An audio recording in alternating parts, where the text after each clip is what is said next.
नमस्कार. निरामय जीवन या विशेष कार्यक्रमामध्ये मी शर्वरी जमेनीस आपल्या सगळ्यांचं मनपूर्वक स्वागत करते. आपल्या सर्वांनाच माहिती आहे की या कार्यक्रमामधून आपण एका विशेष अशा उपचार पद्धतीविषयी जाणून घेतोय ज्याचं नाव आहे स्वयंपूर्ण उपचार, ज्याद्वारे कुठलाही असाध्य आजार हा विना औषध किंवा विना स्पर्श बरा केला जाऊ शकतो. आणि या उपचार पद्धतीचे प्रणेते डॉक्टर योगेश चांदोरकर आणि डॉक्टर अमृता चांदोरकर आज आपल्यामध्ये उपस्थित आहेत. नमस्कार डॉक्टर, या कार्यक्रमात तुमचं मनापासून स्वागत. डॉक्टर, गेले काही भाग आपण अस्थि संस्था आणि त्याच्यातून उद्भवणारे जे आजार आहेत त्याविषयी बोलतोय. विशेष करून आत्ता आपण बोलतोय ते पाठदुखी आणि कंबरदुखी याविषयी. तर खूप वेळा असं होतं की पाठदुखी आणि कंबरदुखी जर असेल तर वेगवेगळी पेन किलर्स दिली जातात किंवा कंबरदुखीसाठी सांगितलं जातं की पट्टा बांधा तुम्ही आणि त्यांनी उपयोग होईल किंवा काय. तर असे उपचार हे कधी कधी तात्पुरतं तुम्हाला आराम देतात पण पुन्हा उद्भवतात आणि पेन किलर्सनी तर साईड इफेक्ट्सही होतात. तर याविषयी काय सांगाल? कसं आहे, मुळातच पाठ कंबरदुखी होते का, तर आता आपण जो काय इतक्या एपिसोड आपण बोलतोय की आपण जो आता आहार घेतोय त्याचं पोषण कमी पडतंय. पोषण कमी पडल्याने स्नायूंमध्ये ताकद जी इनफ यायला पाहिजे कष्टांसाठी तेवढी मिळत नाही. आणि पाठ ही जर बघितली तर कोणत्याही गोष्टीसाठी अत्यंत जास्त वापरला जाणारा किंवा भार घेणारा भाग आपली पाठ आहे. पाठ किंवा कंबर. जसं पायाची ताकद ही कंबरेकडून येते. पाय जेव्हा खूप काम करतात तेव्हा पायाचा सगळा भार हा त्या कंबरेवरती येतो आणि ती कंबर दुखायला लागते. म्हणजे आपण मागच्या वेळेला बोललो होतो की आता दुखणी खुपणी ह्याला वय उरलं नाहीये. पूर्वी 40-50 झाल्यावर ही दुखणी सुरू व्हायची. आता अगदी तरुण लोकांमध्येही दिसायला लागतं. रादर शाळेत जाणाऱ्या मुलांमध्येही पाठकंबर दुखी वगैरे सुरू झालेली आहे. त्याचं कारणच हे आहे की आहार आत्ता सध्या जो आपण घेतोय, जी काय गेली 30-40 वर्ष आपण रासायनिक खतं वापरतोय किंवा ती कीटकनाशकं वापरतोय, त्याचे दुष्परिणाम शरीरावर होतात आहेतच. म्हणजे उष्णता वाढते शरीरातली आणि आवश्यक तेवढं पोषण होत नाही कारण त्याच्यात पोषक द्रव्य नाही आहेत. नुसतंच दिसायला चकचकीत आहे, ते दिसायला छानचोक आहे पण त्यातनं शरीराचं पोषण काही होत नाही आणि पोषण न झाल्यामुळे आवश्यक ती गरज शरीराची भागली जात नाहीये. त्याच्यामुळे मसलमध्ये ताकद मिळत नाही आणि तो वापरला जास्त जातो. त्याच्यामुळे दुखणी खुपणी सुरू होतात. जसं तुम्ही म्हणलात की कोणत्याही दुखण्या खुपण्यासाठी आत्ता नॉन सायन्सेसमध्ये पेन किलर काय करतं तर तात्पुरतं त्या दुखण्याचं सेन्सेशन तुम्हाला येत नाही पण ते दुखणं असतंच तिथे. ते सेन्सेशन येत नाही आणि सेन्सेशन येत नाही म्हणून आपण ते अजून थकवतो, रादर त्याला अजून स्ट्रेस्ड करतो. जेव्हा शरीराचा काहीही भाग तुमचा दुखतोय तर शरीर तुम्हाला सांगत असतं की इथे मला त्रास आहे ते इथे जपा. इथे मला जपा म्हणजे काय तर त्याला जास्त त्रास देऊ नका. म्हणजे तुमचं अंग दुखत असेल आणि तुम्ही खूप कष्ट करू शकत नाही त्यावेळेला, मग काय करतो आपण तर नॉर्मली विश्रांती घेतो. तसंच त्या भागाला त्यावेळेला विश्रांती मिळणं गरजेचं असतं. पण पोषणच इनफ नसल्यामुळे मी जर 8 तास रोज काम करतोय आणि त्या 8 तासाचं स्ट्रेस माझी बॉडी सहन नाही करू शकत आहे, पण मला तर करणं भाग आहे. माझं जर 2 टाईमची रोजीरोटी त्याच्यावर अवलंबून आहे तर मी ते करू नाही शकत आणि ज्या रोजीरोटीसाठी करतोय त्यातनं मला ती ताकद मिळत नाहीये. मग काय करायला लागतं तर मग आपण नॉर्मली डॉक्टरकडे जातो, पेन किलर घेतो किंवा तुम्ही जसं म्हटलं तसं पट्टा. तर मसलमध्ये म्हणजे मणक्यामध्ये जेव्हा आपला प्रॉब्लेम येतो तेव्हा पट्टा काय करतो तर तुम्हाला बाहेरनं आधार देतो, सपोर्ट देतो. तर तो सपोर्ट काय करतो तर तुमच्या हालचालींना तुम्हाला मदत करतो, आधार मिळतो. तिथे बाहेरनं दिलेला आधार येतो तो तिथे ओरिजिनल तुमचा जो काही दुखापत झालेली आहे त्या दुखापतीत बदल करू शकतो का तर ॲक्च्युली नाही करू शकत. त्याच्यामुळे तुम्ही ज्या काही मुवमेंट करता त्या मुवमेंटला तो पट्टा तुम्हाला मदत करतो, वाकडं तिकडं होऊ देत नाही. त्याच्यामुळे स्ट्रेस कमी होते बॉडी. तर ह्या दोन्हीही तात्पुरत्याच गोष्टी आहेत. आपण काय करतो तर आपण त्याची ताकद रिजिन्युएट करायचा प्रयत्न करतो. वेगवेगळ्या चक्रांवरती काम करून आपण त्या मसलला ताकद द्यायचा प्रयत्न करतो. त्याच्यामुळे हे दुखणी खुपणी जी काही आहेत ती बरी व्हायला मदत होते आणि बरी व्हायला मदत होते. म्हणजे हळूहळू रिकव्हरी सुरू होते आणि ते अल्टिमेटली कधीतरी 3 महिने 6 महिने वर्ष 2 वर्ष जे काय असेल ते जे त्या शरीराची गरज आहे ती ते शरीर ठरवतं. ते कोणत्या डॉक्टरने ठरवू शकत ते कधी बरं होणार. ते त्याची जशी गरज भागत जाते तसं ते हळूहळू बरं व्हायला लागतं. अच्छा. आणि मग कायमस्वरूपी कारण एकदा ऊर्जा पूर्णपणे त्याला मिळाली तर अर्थातच त्याचं फंक्शनिंग खूप चांगल्या प्रकारे होऊ शकतं. अशा कंबरदुखीवरती अनेक अनुभव तुमच्यापाशी असतील तर काय सांगायला अमृताताई? अनुभव तर आपण बघूच, म्हणजे अनुभव आणि माइलस्टोन अनुभव आहे आपल्याकडे आता जो प्रेक्षकांना दाखवायचा आहे आपण. आणि सरांनी जसं सांगितलं तर मला इथे ते पण नमूद करावं असं वाटतं की स्वतःकडे लक्ष देऊन नक्की ते का घडतंय याची कारणं जर आपणही शोधायचा प्रयत्न केला तर काही गोष्टी आपण आपल्या लेवलला पण करू शकतो. म्हणजे मुळातच काहीतरी केल्यानंतर माझा त्रास वाढतोय किंवा मला त्रास होतोय तर मी त्यावेळेला काय केलंय, काय माझं चुकतंय, माझं उभं राहणं, माझं वाकणं, माझ्या काही मुवमेंट चुकतायत का, म्हणजे जे आपण सतत म्हणतो की आत्मपरीक्षण, तर आपण आपल्याकडे आलेल्या रुग्णांना ते बघण्याची सवय लावतो. प्रेक्षकांनाही मला असं वाटतं की थोडीशी त्यांनी ती सवय लावावी की काहीही त्रास होतोय तर आज माझं काय घडलंय ज्याच्यामुळे मला त्रास होतोय, असं थोडंसं आपण जर डोकावलं तर त्याची कारणंही मिळू शकतात. जसं आपण म्हणतो की हल्ली आत्मपरीक्षण हा भाग कमी झालाय की माझ्या चुका काय आहेत त्या शोधणं आणि त्या करेक्ट करणं. आता कसं झालंय की एकतर बाहेरनं सोल्युशन शोधायची, प्रत्येक गोष्ट तुमच्या आत आहे, सगळ्याची सोल्युशन्स तुम्हाला आतनं मिळणार आहेत आणि ती तुम्ही आतमध्ये जेव्हा इम्प्लिमेंट कराल तेव्हा चिरकालासाठी तुम्हाला आरोग्य मिळणार आहे. पण बाहेरच्या सोल्युशन्सनी तात्पुरतं आरोग्य मिळणार आहे. स्वयंपूर्ण उपचार जे आपण वारंवार म्हणतो काय करतं तर मुळावर काम करतं की हा प्रॉब्लेम आला तर हा का आला आणि ह्याचं मूळ काय आहे, हा कुठून जन्माला आला, त्याच्या जन्मापर्यंत जेव्हा आपण पोचतो आणि तिथे जाऊन जेव्हा काम करतो तेव्हा ते मुळापासून जातं. पण त्याच्या लक्षणांवरती काम होतं. म्हणजे जे काही बाह्य उपचार पद्धती आहेत किंवा हे जे काही करतो ते लक्षणांवर काम होतं. इथे मला त्रास होतो तर मग या त्रासासाठी काम केलं जातं, पण हा त्रास मूळ कुठून आला, हा का निर्माण झाला, कुठे अशक्तपणा आहे, आणि मग तिथे गेल्यानंतर तिथे काम केल्यानंतर हा लक्षण देखील जातं आणि त्रास देखील जातो. जेव्हा आपण परीक्षण करतो, जे आपण वारंवार म्हणतो की ऊर्जेचं परीक्षण, तर ही ऊर्जा कुठे कमी पडते आणि त्याच्यामुळे ह्या मसलपर्यंत ताकद येत नाहीये किंवा ते वीक झाले. मग जरा काही हालचाली झाल्या, वाढीव काम झालं की त्रास होतोय.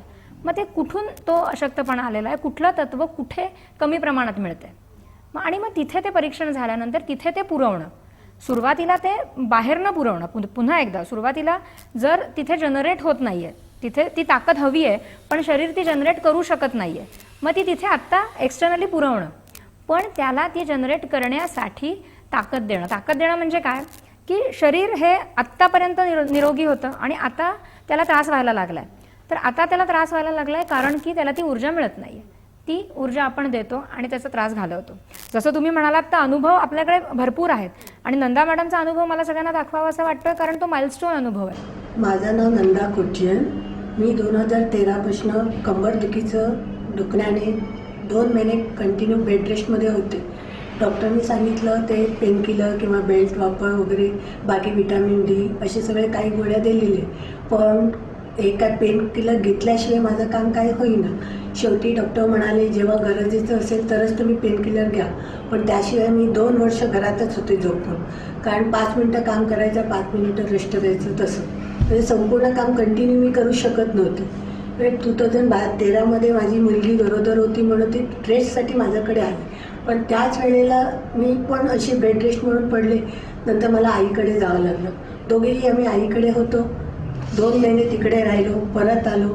नंतर तिची डिलिव्हरी झाली 2014ला. त्यात सुद्धा बाळाला पण मी उचलू शकत नव्हते विदाउट बेल्ट पेन किलर. नंतर परवाच मला 1 महिन्यापूर्वी माझ्या मैत्रिणीने सांगितलं निरामयमध्ये जाऊया आपण. तिने टी व्हीमध्ये बघितलं, मी नव्हतं बघितलं. ती म्हणाली मला स्वतःला जायचं गुडघेदुखीचं औषधासाठी, तर तू पण येतेस का म्हटलं. तिचं एका बोलण्याने मी तिच्याबरोबर इकडे आले. आल्यानंतर मला त्याच दिवशी त्या डॉक्टरांशी भेटले, तनुजा मॅडम होते माझे, त्यांच्याशी भेटले. 10-20% फरक तेव्हाच अनुभवलं मला. तर 15 दिवसांनी तर 50% फरक पडला माझ्या दुखण्यात. त्यानंतर मी आता विदाउट पेन किलर घेता, बेल्ट पण कधी कधी घालत नाही, असं करून माझा दिवस चाललेला आहे. पण आता माझी ती नात आहे, नाती, ती 2 वर्षाची आहे. तिला मी उचलून घेऊन रोज देवळात पण जाते. आणि परवाच आमचं JB नगर दादर इथे अंधेरीला माझी मुलगी राहते. तिच्याकडनं तिला जायचं होतं सिद्धिविनायक चालत. म्हटलं तिला एकटीला कसं पाठवणार, कोणतरी सोबत पाहिजे. बोलतात कोणाला विचारण्यापेक्षा म्हटलं मी पण येईल. असं ठरवलं की पेन किलर घ्यायचं. म्हटलं नाहीतरी माझं इथे ट्रीटमेंट चालूच आहे, बघूया आपण विदाउट पेन किलर किंवा बेल्ट घालून जायचं. तसंच मी गेले आणि असं व्यवस्थित जाऊन व्यवस्थित आले ना, अजिबात पाय दुखणं नाही, कंबर दुखणं नाही.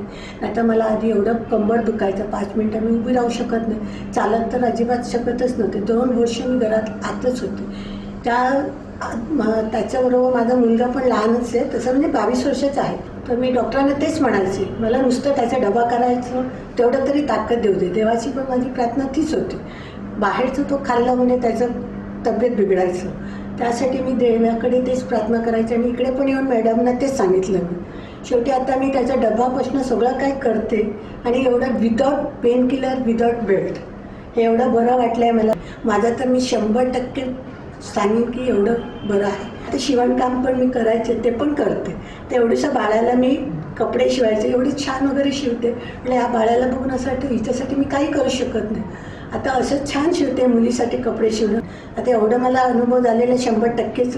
म्हणून मी आता जाता येता लोकांना कोणी भेटले ना तरी मी सांगत असते असं असं ट्रीटमेंट घ्या. सिद्धिविनायकापर्यंत चालत गेल्या त्या. काय सांगाल मॅडम या अनुभवाविषयी? म्हणजे म्हणून मी माइलस्टोन म्हटलं, कारण आपणही विचार करू शकत नाही एवढा चालण्याचा. अंधेरीपासून दादरपर्यंत त्या चालत गेल्या.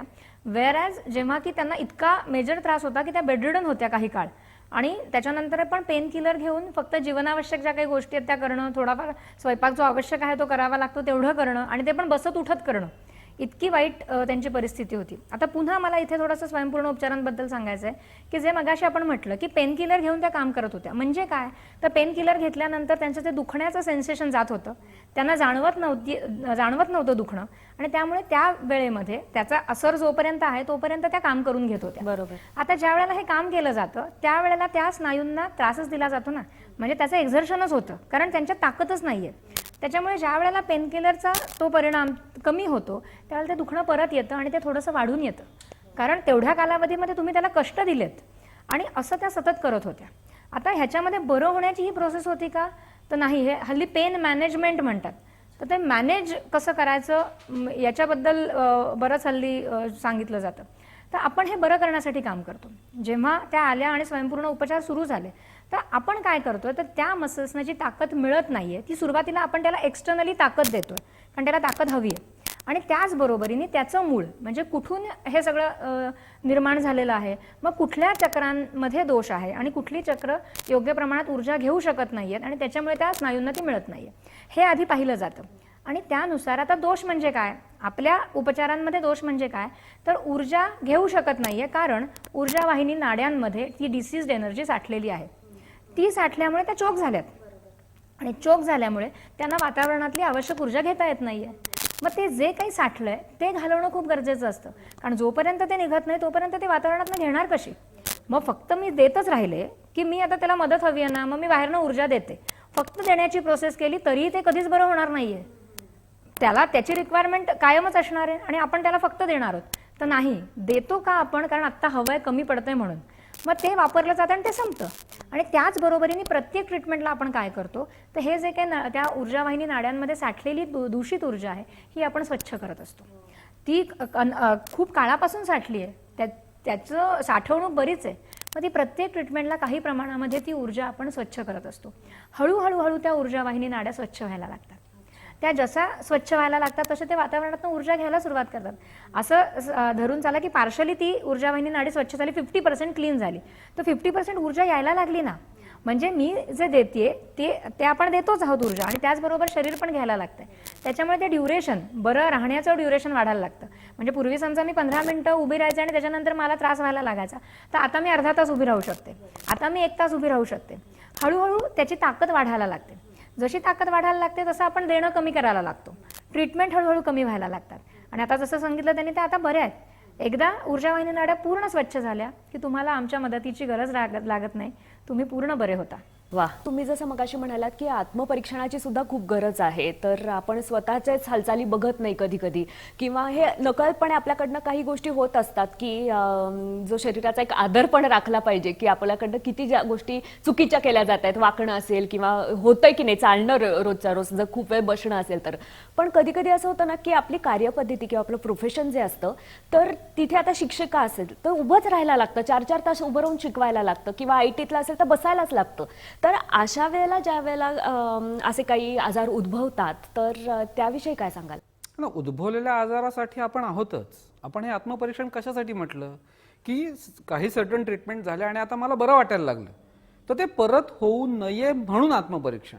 मी जे काही चुकीचं करतोय, जसं तुम्ही म्हटलं IT प्रोफेशन्स आहेत ते 10 तास बसतात, तर तिथे सुद्धा नियम असा आहे की अर्धा-पाऊण तासानंतर थोडेसे पाय मोकळे करून या, थोड्याशा हालचाली करा.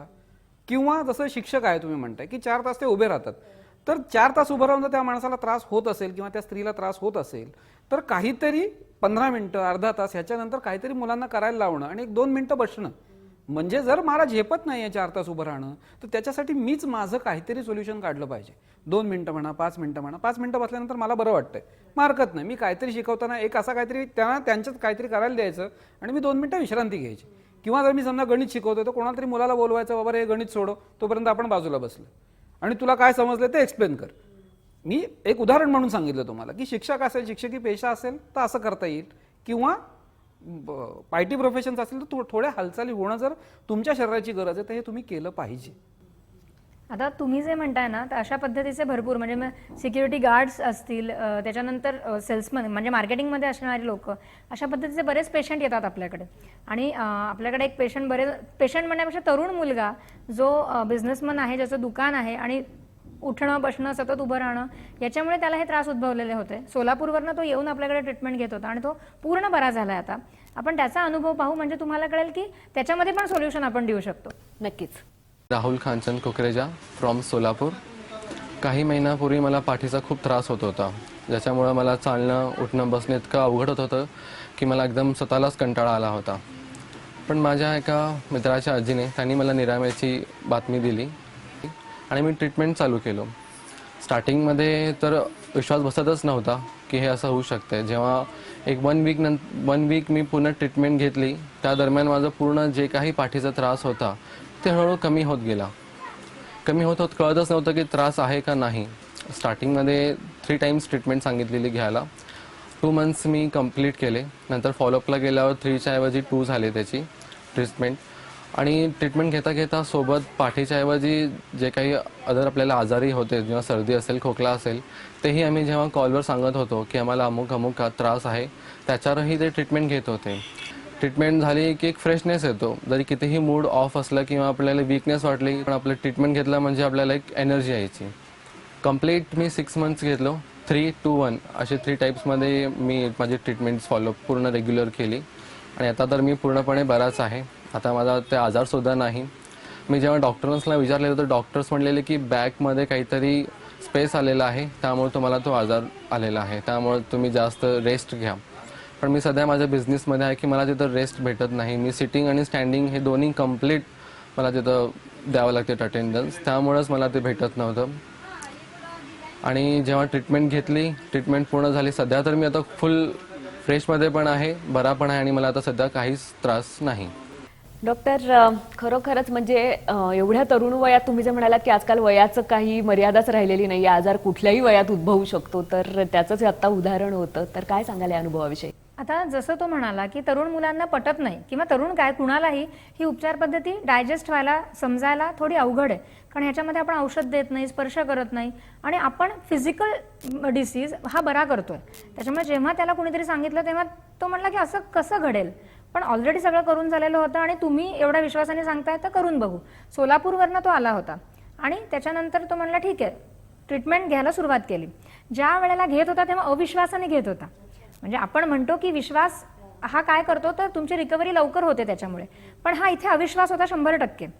पण तरीही तो उपचार घेत होता की मी इथे आलो आणि मी करून बघतो. आठवडाभर उपचार रेग्युलर घेतल्यानंतर त्याला बदल जाणवायला लागले. जेव्हा तुम्हाला बदल जाणवायला लागतात ना, मग हळूहळू तुमचा विश्वास बसायला लागतो आणि एकदा तुमचा विश्वास बसायला लागला की पुढची रिकव्हरी खूप फास्ट होते. त्याच्यामुळे पुढचे उपचार तो विश्वासाने घेत गेला आणि जसे जसे बदल दिसायला लागले, त्याचं जे काही डेली रुटीन त्यांनी सांगितलं, दुकान असल्यामुळे उभं राहावं लागत होतं, बसावं लागत होतं आणि त्याच्यामुळे हा त्रास त्याचा समूह बराच होत नव्हता. इतके काळ तो औषधोपचार आणि सगळं करत होता पण बरं होत नव्हतं.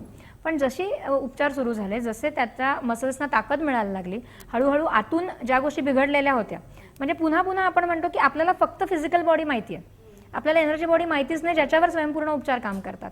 तर फिजिकल बॉडी आणि एनर्जी बॉडी एका नाण्याच्या 2 बाजू आहेत.